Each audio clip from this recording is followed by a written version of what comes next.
આપ સર્વોને હેતપૂર્વક જય શ્રી સ્વામિનારાયણ।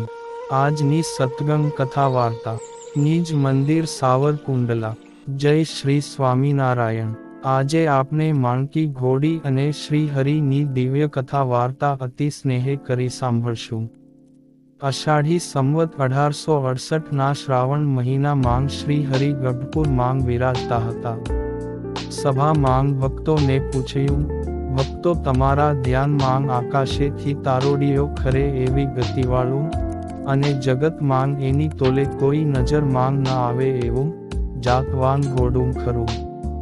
ત્યારે સભા માંગ બેઠેલા સુરા ખાચર, માચા ખાચર, અલૈયા ખાચર આદિ કાઠી ભક્તો મનનો વેગ વધારી મલક માંગ દોડાવવા લાગ્યા।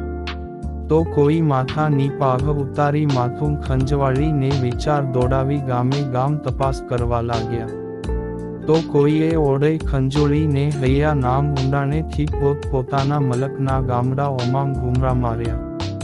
તે વખતે એક ગઢવી લઘર વઘર સભા વચ્ચે ઊભો થતા બોલ્યો, અરે સહજાનંદ મહારાજ, હજુ આ ધરતી નામ અમી જળ સુકાઈ ગયા નથી।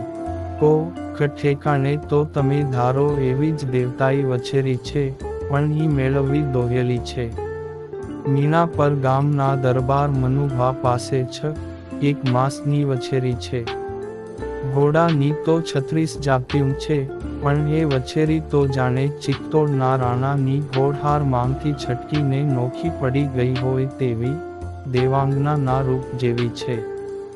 અરે ઘોડાની જાતિયું તો ઘણી જોઈ, માણકીઓ, મલીઓ, હરણીઓ, રેડીઓ, કેસરીઓ, ફૂલમાળો, બોદલીઓ અને તેની સામે ઊભી રહે એવી ઘોડીયું માંગ તાજણ, રેવડી, વાંગની, હરણી, બેરી, રેશમી, લક્ષ્મી, ઢેલી એ બધાય ના પાણી ઉતારે એવી એ વછેરી માણકીને જોયા પછી બીજું ઘોડું ધ્યાન માંગ જનો બેહે હોમ। ગઢવીની વાત્ય સુનીને શ્રીજી મહારાજે કહ્યું, તો હવે ક્યાંને બીજે ખોટી હડિયું કાઢશો માં? જાવ મીણા પર ને કરો દરબાર મનુભાને વાત, એ કહે એવા મૂલ અમે આપીશું। અને મીણા પર ગામે દરબાર મનુભા પાસે 4 ઘોડા તબડક તબડક દોડતા પૂગ્યા। અસવારો એ વછેરીની માગણી મેલી। ત્યારે મનુભાએ કહ્યું, દરબારો, તમે આવ્યા તે આજે અમારી મહેમાન ગતિ કરો, પણ દીકરી ના માગા હોય, વહુના નહીં। હજુ એને પાળવા માટે હું સક્ષમ છું। જે દી મારા દી માઠા આવે તે દી જોયું જાહે। મનુભાનો જવાબ સાંભળી અસવારો વેલા મોઢે પાછા આવ્યા ને મહારાજને વાત કરી। શ્રીજી મહારાજે સુરા ખાચરને પૂછ્યું, આ મીણ પરના દરબારને મનાવે એવું ઓળખીતું સંબંધી છે કોઈ?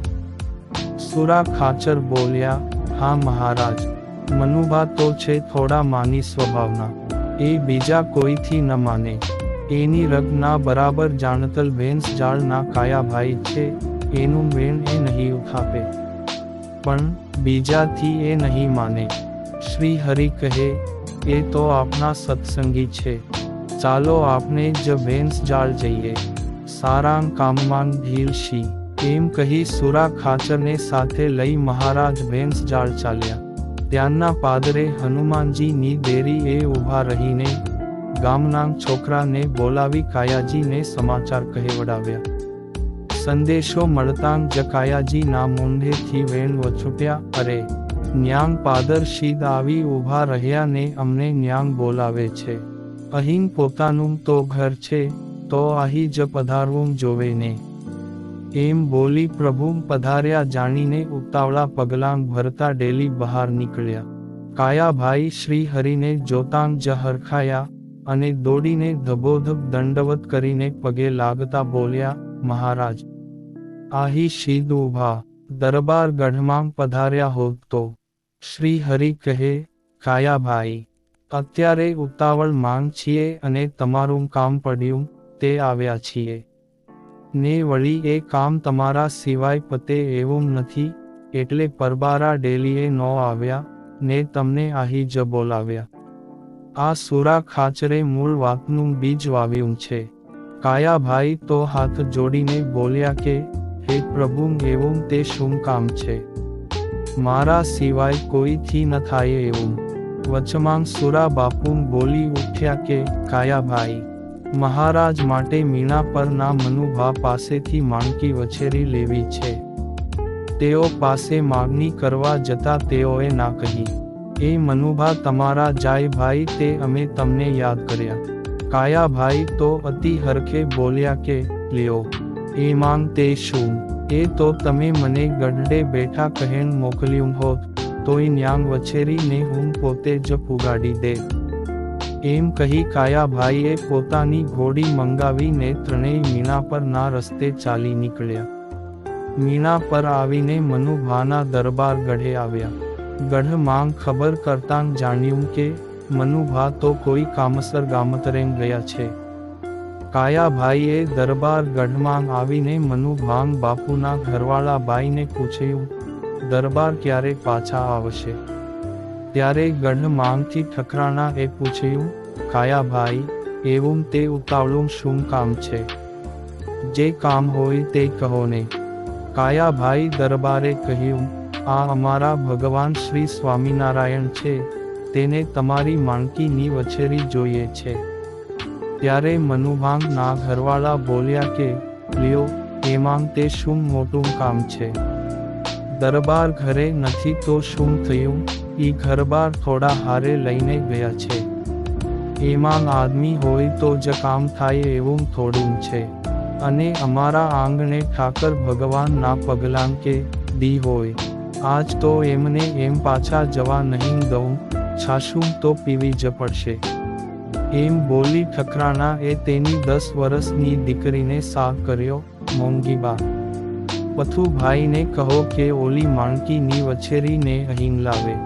શ્રીજી મહારાજ સુરા ખાચર અને કાયાભાઈને ઓસરી માંગ ઢોલીઓ ઢાળીને રજાઈ તકીઓ પાથરીને બેહાર્યા ને પાણી યારેથી કળશિયા ભરીને જળ પાયું.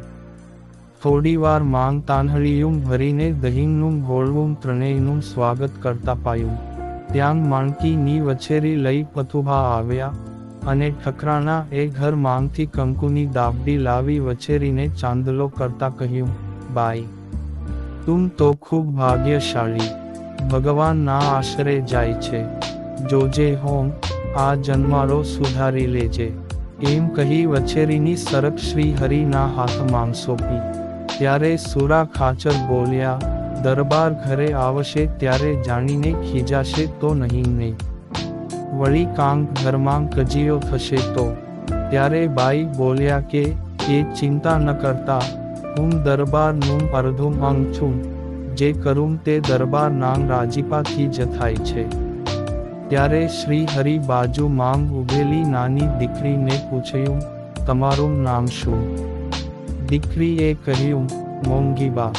એ સાંભળી શ્રી હરિએ કહ્યું, આ મોંઘીબા તો જ્યાં સાસરે જશે ત્યાં મોંઘા મૂલે રહેશે. એમ આશીર્વાદ આપીને શ્રી હરિએ મોંઘીબાને માથે હાથ મેલ્યો ને આશીષ દઈને વછેરી લઈ ચાલ્યા. સમય જતાં જ્યારે ગોંડલના રાજા સંગ્રામસિંહજીના પ્રથમ રાણીનું અવસાન થયું, પછી એમણે બીજા લગ્ન મોંઘીબા સાથે કર્યા. મોંઘીબા સત્સંગી હતા, તેથી રાજમાં પણ સત્સંગનો રંગ ચડ્યો. ગુરુદેવ ગુણાતીતાનંદ સ્વામી સાથે રાજાને ખૂબ હેત થયેલું. વખત જતાં પૂર્વ રાણીના પુત્ર પથુભાનું અવસાન થયું, તેનું દુઃખ રાજાને ખૂબ થયું. તેથી મોંઘીબાએ ગુણાતીતાનંદ સ્વામીને તેડાવ્યા અને પુત્ર શોકમાં હતાશ થયેલ રાજાને સ્વામીએ ઉપદેશ આપી શોક હળવો કર્યો. એક વખત મોંઘીબાએ ગુણાતીતાનંદ સ્વામીને દરબાર ગઢે તેડાવ્યા અને દરબાર પાસે સ્વામીની પૂજા કરાવી, ધોતિયા ઓઢાડ્યા. ત્યારે મોંઘીબાએ કારભારી સાથે સ્વામીને કહેણ મોકલ્યું, સ્વામી, તમારા સેવક દરબારનો વંશ વેલો લીલો રહે અને ગોંડલની ગાદીને વારસ મળે તેવા આશીર્વાદ આપો. સ્વામીએ પ્રસન્ન ચિત્તે સંગ્રામસિંહજીને આશીર્વાદ આપ્યા અને કહ્યું, 12 માસમાં શ્રીજી મહારાજ તમારા મનોરથ પૂર્ણ કરશે. આ વાતને બરાબર 1 વર્ષ થતાં સદ્ગુરુ ગુણાતીતાનંદ સ્વામી ઉપર રાજમાતા મોંઘીબાનો સંદેશો આવ્યો.